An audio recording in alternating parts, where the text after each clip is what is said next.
அகிலம் டிவி நேயர்களுக்கு வணக்கம். அகிலம் டிவியின் இன்றைய நாளுக்கான செய்திகள். முதலில் தலைப்புச் செய்திகள்.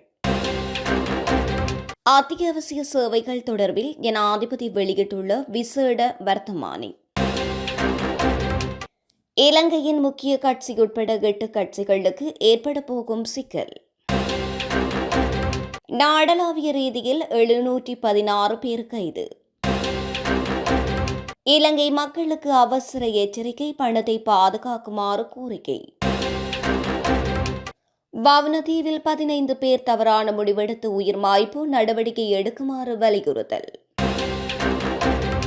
திருகோணமலையில் கனமழை, நெல் அறுவடை பாதிப்பு. கணேமுல்லையில் கைதான பெண் விசாரணையில் வெளியான பகீர் பின்னணி. யாழில் விபத்தில் சிக்கிய ஸ்ரீதரன் எம்பியின் வாகனம். கொங்கோவில் சுரங்கம் இடிந்து வீழ்ந்து 200க்கும் மேற்பட்டோர் பலி. ஈக்குவேட்டார் எண்ணெய் சுத்திகரிப்பு நிலையத்தில் பயங்கர தீ விபத்து. தொடர்வன விரிவான செய்திகள்.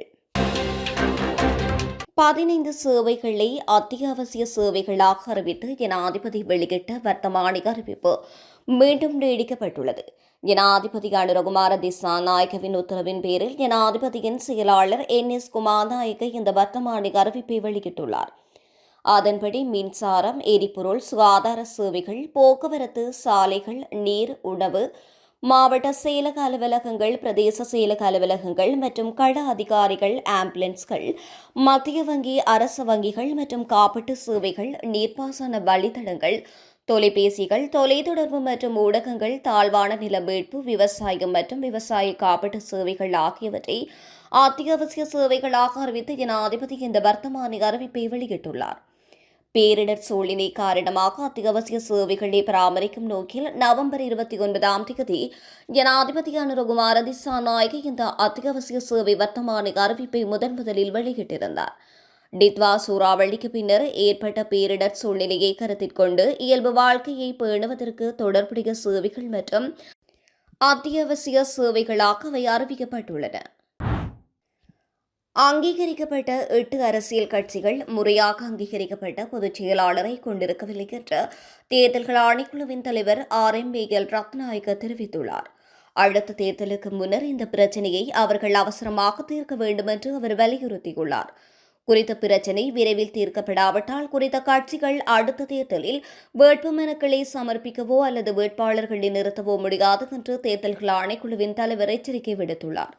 2026 ஜனவரி 26ஆம் நாள் வெளியிடப்பட்ட கட்சி சின்னங்கள், செயலாளர்கள், முகவரிகள் மற்றும் தொலைபேசி எண்கள் உள்ளிட்ட அங்கீகரிக்கப்பட்ட அரசியல் கட்சிகளின் திருத்த பட்டியல்களின்படி ஈழவர் ஜனநாயக முன்னணி, ஐக்கிய மக்கள் சுதந்திர முன்னணி, ஐக்கிய மக்கள் கட்சி, ஐக்கிய லங்கா மகாசபை கட்சி, லங்கா சமசாய கட்சி, ஸ்ரீலங்கா சுதந்திர கட்சி, ஸ்ரீலங்கா முற்போக்கு முன்னணி மற்றும் சிங்கள தீபதேசிக முன்னணி ஆகியவை பொதுச் செயலாளர் பதவி தொடர்பான பிரச்சினைகளை எதிர்கொண்டுள்ளவையாகும். நாடளாவிய ரீதியில் முன்னெடுக்கப்படும் விசேட சுற்றிவளைப்பு நடவடிக்கையின் போது 716 பேர் கைது செய்யப்பட்டுள்ளதாக தெரிவிக்கப்பட்டுள்ளது. குறித்த கைது நடவடிக்கையானது நேற்றைய தினம் மேற்கொள்ளப்பட்டுள்ளது. இதன்போது 317 gram heroin, 518 gram ice, 2 kilogram, 664 gram ganja, 1,68,313 ganja செடிகள், 15 கிராம் குஷ்டக போதைப் பொருள், 164 போதை மாத்திரைகள், 92 கிராம் 999 மில்லிகிராம் மதன மோதகம் மற்றும் 2 கிலோகிராம் 171 கிராம் பாவா போதைப் பொருள் என்பன கைப்பற்றப்பட்டுள்ளன. இதேவேளை குறித்த போதைப் பொருட்களுடன் தொடர்புடைய 716 சந்தேக நபர்கள் கைது செய்யப்பட்டதுடன் தடுப்பு காவல் உத்தரவு பெற்ற 15 பேரும் கைது செய்யப்பட்டுள்ளனர்.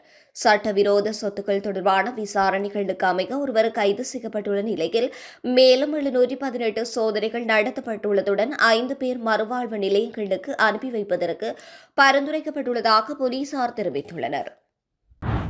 பொதுமக்கள் குறுஞ்செய்தி அல்லது இணையம் வழியாக பெறப்பட்ட தெரியாத இணைப்புகள் மூலம் தனிப்பட்ட தகவல்களை வழங்க வேண்டாம் எனவும் போலீஸ் அதிகாரிகள் பொன்னடித்து போலியான செயல்களால் ஏமாற வேண்டாம் என்றும் இலங்கை கணினி அவசர கால பதிலளிப்பு குழு எச்சரித்துள்ளது. குறுஞ்செய்தி மற்றும் இணையம் வழியாக கடன் அட்டைகள் இடைநிறுத்தப்பட்டுள்ளதாக செய்திகளை அனுப்பி மோசடியாக பணம் பெறும் மோசடி தற்போது நடைபெற்று வருவதாக முறைப்பாடுகள் வந்துள்ளதாக குறிப்பிடப்பட்டுள்ளது. சில சந்தேகத்திற்கிடமான செயல்பாடு காரணமாக கடன் அட்டைகள் இடைநிறுத்தப்பட்டுள்ளதாகவும் பல பிரபலமான வங்கிகளின் பெயர்களை குறிப்பிட்டு இந்த மோசடி மேற்கொள்ளப்படுவதாகவும் தெரிவிக்கப்பட்டுள்ளது. கடன் அட்டைகளை மீண்டும் செயற்படுத்த குறுஞ்செய்தியில் குறிப்பிடப்பட்டுள்ள இணைப்புகள் மூலம் தேசிய அடையாள அட்டை எண் உள்ளிட்ட தனிப்பட்ட தகவல்களை வங்கிக்கு வழங்க வேண்டும் என்றும் அந்த செய்தி மூலம் அறிவிக்கப்படும் என்றும் குறிப்பிடப்பட்டுள்ளது. 24 மணி நேரத்துக்குள் தகவல் பகிரப்படாவிட்டால் அட்டை ரத்து செய்யப்படும் அல்லது அட்டைகளிலிருந்து பணம் எடுக்கப்படலாம் என்றும் குறுஞ்செய்தி தெரிவிக்கின்றது. கடன் அட்டைகளை பயன்படுத்தி பரிவர்த்தனைகள் செய்பவர்கள் இந்த தகவல்களுக்கு அமைய செயற்பட்டு அட்டை ரத்து செய்யப்படுவதை தடுக்க உடனடியாக இணைப்பிற்கு சென்று தங்கள் முக்கியமான தரவுகளை உள்ளெடுக்கின்றார்கள். பின்னர் மோசடி செய்பவர்களின் வங்கிக் கணக்கை உன்னிப்பாக அணுகி தகவலை வழங்கிய நபருக்கு OTP எண்ணை அனுப்பி அந்த எண்ணை பெற்று அவர்களின் கணக்கில் உள்ள பணத்தை திருடுகின்றார்கள். மேலும் போலீஸ் சீருடை அடித்த ஒரு மோசடி நபர் வாட்ஸ்அப் மூலம் தங்கள் கையடக்க தொலைபேசிகள் மற்றும் குழுவிற்கு வீடியோ அழைப்பு செய்து தன்னை ஒரு உதவி காவல் கண்காணிப்பாளர் என்று அறிமுகப்படுத்திக் கொண்டு ஒரு வேடம் போடுவதும் தெரியவந்துள்ளது. ஒரு குற்றவாளி போலீஸ் காவலில் இருப்பதாகவும் அந்த நபர் பல வங்கிகளில் இருந்து அட்டைகளை பெற்று அழைப்பாளர்களின் பெயர்கள் மற்றும் அடையாள அட்டைகளை பயன்படுத்தி மில்லியன் கணக்கான ரூபாய்களை மோசடி செய்துள்ளதாகவும் முறைப்பாடுகள் குறிப்பிடப்பட்டுள்ளது. பின்னர் போலீஸ் அதிகாரி அவர்களின் அடையாள எண்கள் மற்றும் கணக்கு எண்களை கோரி அவர்களை விசாரித்து அழுத்தம் கொடுக்கின்றனர். மேலும் மோசடியால் பாதிக்கப்பட்டவர்கள் முன்பு வழங்கிய அனைத்து தகவல்களையும் நினைவில் வைத்துக் கொள்ள வாய்ப்பு இல்லாத வகையில் இந்த விசாரணை மேற்கொள்ளப்படுகின்றது. இந்த சம்பவம் தொடர்பில் கைது செய்யப்படுவார்கள் என்று அச்சுறுத்தல்களும் இருப்பதால் இந்த மோசடியால் பாதிக்கப்பட்டவர்கள் லட்சக்கணக்கான ரூபாய்களை செலுத்தியுள்ளார்கள் என்று இலங்கை கணனி அவசர கால பதிலளிப்பு குழு மேலும் அறிவித்துள்ளது. கடந்த வருடம் வவுணதீவு பிரதேச செயலக பிரிவில் 15 பேர் தவறான முடிவெடுத்து உயிர் மாய்த்துள்ளதாக வவுணதீவு பிரதேச சுகாதார வைத்திய அதிகாரி ஒருவர் தெரிவித்துள்ளார். அத்துடன் இதில் 13 பேர் உயிரிழந்ததற்கு கசிப்பு நேரடியாகவும் மறைமுகமாகவும் தாக்கம் செலுத்தியுள்ளதாக அவர் சுட்டிக்காட்டியுள்ளார். மட்டக்களப்பு மாவட்டத்தின் மண்முனை மேற்கு வவுணதீவு பிரதேச செயலகத்தின் பிரதேச அபிவிருத்தி மீளாய்வு கூட்டம் நேற்றைய தினம் மாலை நடைபெற்ற போதே இதனை தெரிவித்துள்ளார். கடந்த வருடம் 20 வயதுக்குட்பட்ட 4 பேர் தவறான முடிவெடுத்து மரணித்த நிலையில் அதில் 3 மரணத்திற்கு இந்த கசிப்பு தாக்கம் செலுத்தியுள்ளதாகவும் இதன்போது தெரிவித்துள்ளார். கசிப்பு காரணமாக மண்முனை மேற்கு பிரதேச செயலக பிரிவின் ஒவ்வொரு கிராமமும் கடுமையாக பாதிக்கப்பட்டுள்ளதாகவும் அவர் சுட்டிக்காட்டியுள்ளார். அதே பகுதியில் இன்னும் 3 பிள்ளைகள் கசிப்பிற்கு அடிமையான நிலையில் உள்ளதாகவும் அவர் சுட்டிக்காட்டியுள்ளார். போலீசாரும் சமூக கட்டமைப்பினரும் இணைந்து கசிப்பு உற்பத்தி மற்றும் விற்பனையினை கட்டுப்படுத்துவதற்கான நடவடிக்கைகளை முன்னெடுக்க வேண்டும் என்றும் அவர் வலியுறுத்தியுள்ளார். மிக நீண்ட நாட்களின் பின்பு திருகோணமலையில் அடைமழை பெய்து வருகின்றது. தற்போது நெல் அறுவடை இடம்பெற்று வருகின்ற நிலையில் கனமழை காரணமாக தடைப்பட்டுள்ளதுடன் மக்களின் இயல்பு நிலையும் பாதிப்படைந்துள்ளது.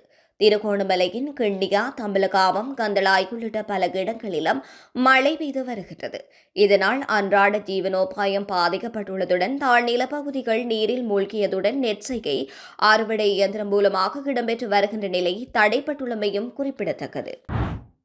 கம்பகாவில் கணேமுல்ல போலீஸ் பிரிவுக்குட்பட்ட பொல்லதே பிரதேசத்தில் 22 கோடி ரூபாய் பெறுமதியான போதைப் பொருட்களுடன் கைது செய்யப்பட்ட பெண்ணை 7 நாட்கள் போலீஸ் தடுப்பு காவலில் வைத்து விசாரணை செய்வதற்கு கம்பகா நீதிவான் நீதிமன்றம் மேல் மாகாணத்தின் வடக்கு போலீஸ் குற்றத்தடுப்பு பிரிவினருக்கு நேற்றைய தினம் அனுமதி வழங்கியுள்ளனர். கணேமுல்ல பொல்லதை பிரதேசத்தில் உள்ள வீடொன்றில் 345 போதை மாத்திரைகள் மற்றும் 4 கிலோ கொக்கைன் போதைப் பொருட்களுடன் பெண்ணொருவர் மேல் மாகாணத்தின் வடக்கு போலீஸ் குற்றத்தடுப்பு பிரிவினரால் வியாழக்கிழமை கைது செய்யப்பட்டுள்ளார். மேல் மாகாணத்தின் வடக்கு போலீஸ் குற்றத்தடுப்பு பிரிவினருக்கு கிடைத்த தகவலின் பேரில் மேற்கொள்ளப்பட்ட விசேட சோதனையில் சந்தேக நபரான பெண் கைது செய்யப்பட்டுள்ளார். கைது செய்யப்பட்டவர் பொல்லதே பிரதேசத்தைச் சேர்ந்த 48 வயதுடையவர் ஆவார். சந்தேக நபரான பெண்ணுக்கு சொந்தமாக கொழும்பு கொள்ளுப்பிட்டி பிரதேசத்தில் களியாட்ட விடுதி கொண்டிருப்பதாக போலீசாரின் விசாரணைகளிலும் தெரியவந்துள்ளது. குறித்த பெண்ணின் மூத்த மகன் வெளிநாட்டிலிருந்து இந்த போதைப் பொருட்களை சட்டவிரோதமாக நாடு கடத்தியுள்ளதாகவும் போலீஸ் விசாரணையில் தெரியவந்துள்ளது. குறித்த பெண்ணின் மூத்த மகன் பிரதேசத்தை விட்டு தப்பிச் சென்று தலைமறைவாக இருப்பதையும் போலீசார் தெரிவித்துள்ளனர். இலங்கை தமிழரசு கட்சியின் மூத்த தலைவரும் யாழ் மாவட்ட முன்னாள் நாடாளுமன்ற உறுப்பினருமான மாவை சேனாதிராசா அவர்களின் திருவுருவச் சிலை யாழ்ப்பாணம் மாவட்டப்புறத்தில் இன்றைய தினம் நிறுவப்பட்டது. இந்நிகழ்விற்கு பல நாடாளுமன்ற உறுப்பினர்கள் கலந்து கொண்டார்கள். குறித்த சிலை திறப்பு நிகழ்விற்கு சென்று கொண்டிருந்த ஸ்ரீதரன் எம்பியின் வாகனம் புத்தூர் சந்தியில் விபத்துக்குள்ளாகியுள்ளதாக தகவல் வெளியாகியுள்ளது. திடீரென பாதையின் குறுக்கே 3 பேர் வந்த மோட்டார் சைக்கிள் எம்பியின் வாகனத்துடன் மோதியே குறித்த விபத்து இடம்பெற்றுள்ளதாக தெரிவிக்கப்படுகின்றது. மோட்டார் சைக்கிளில் வந்தவர்களுக்கு சிறுகளவில் காயம் ஏற்பட்டுள்ளதாகவும் ஸ்ரீதரன் எம்பியின் வாகனத்திலேயே அவரை வைத்தியசாலையில் அனுமதித்துள்ளதாகவும் தெரிவிக்கப்படுகின்றது. மேலும் அவரின் வாகனம் சிறிகளவு சேதமானதாகவும் தெரிவிக்கப்படுகின்றது. கிழக்கு கொங்கோவில் சுரங்கம் இடிந்து வீழ்ந்ததில் 200க்கும் மேற்பட்டோர் உயிரிழந்ததாக வெளிநாட்டு ஊடகங்கள் செய்தி வெளியிட்டுள்ளன. இந்த பகுதி கிளர்ச்சியாளர்களால் கட்டுப்படுத்தப்படுகின்ற நிலையில் அவர்களால் நியமிக்கப்பட்ட ஆளுநரின் செய்தி தொடர்பாளர் இதனை உறுதிப்படுத்தியுள்ளார். கோல்டானின் முக்கிய ஆதாரமாக கருதப்படுகின்ற ரூபாயா சுரங்கத்தில் இந்த துரதிர்ஷ்டவசமான விபத்து நிகழ்ந்துள்ளது. உலகின் கோல்டன் கனிம தேவையில் சுமார் 15% ரூபாயா சுரங்கம் உற்பத்தி செய்வதாக கூறப்படுகின்றது. இந்த சுரங்கம் 2024 முதல் கிளர்ச்சி குழுவின் கட்டுப்பாட்டில் உள்ளமை குறிப்பிடத்தக்கது. தென் அமெரிக்க நாடுகளில் ஒன்றான ஈக்குவேடாரில் உள்ள எஸ்மெரால்டஸ் நகரில் பசிபிக் கடற்கரை அருகில் அந்நாட்டின் மிகப்பெரிய எண்ணெய் சுத்திகரிப்பு நிலையம் இயங்கி வருகின்றது. இந்த சுத்திகரிப்பு நிலையம் ஈக்குவேடாரின் தேசிய எண்ணெய் நிறுவனமான பெட்ரோ ஈக்குவேடாருக்கு சொந்தமானதாகும். குறித்த சுத்திகரிப்பு நிலையத்தில் நேற்றைய தினம் எதிர்பாராத விதமாக பயங்கர தீ விபத்து ஏற்பட்டது. இதனை அடுத்து சுத்திகரிப்பு பணிகள் நிறுத்தப்பட்டு அங்கு பணியில் இருந்த ஊழியர்கள் உடனடியாக வெளியேற்றப்பட்டனர். தொடர்ந்து தீயணைப்பு பணிகள் துரிதமாக மேற்கொள்ளப்பட்ட நிலையில் இந்த தீ விபத்தில் அதிர்ஷ்டவசமாக உயிரிழப்புகள் எதுவும் ஏற்படவில்லை என்று அதிகாரிகள் தெரிவித்துள்ளனர். தீ விபத்திற்கான காரணம் குறித்து விசாரணை நடத்தப்பட்டு வருகின்றது. இந்த சுத்திகரிப்பு நிலையத்தில் கடந்த 8 மாதங்களுக்குள் நடந்த 2வது தீ விபத்து எது என்பது குறிப்பிடத்தக்கது. இத்துடன் அகிலம் டிவியின் இன்றைய நாளுக்கான செய்திகள் நிறைவடைகின்றன. தொடர்ந்து உடனுக்குடன் செய்திகளை பெற்றுக்கொள்ள அகிலம் டிவியுடன் இணைந்திருங்கள். நன்றி, வணக்கம்.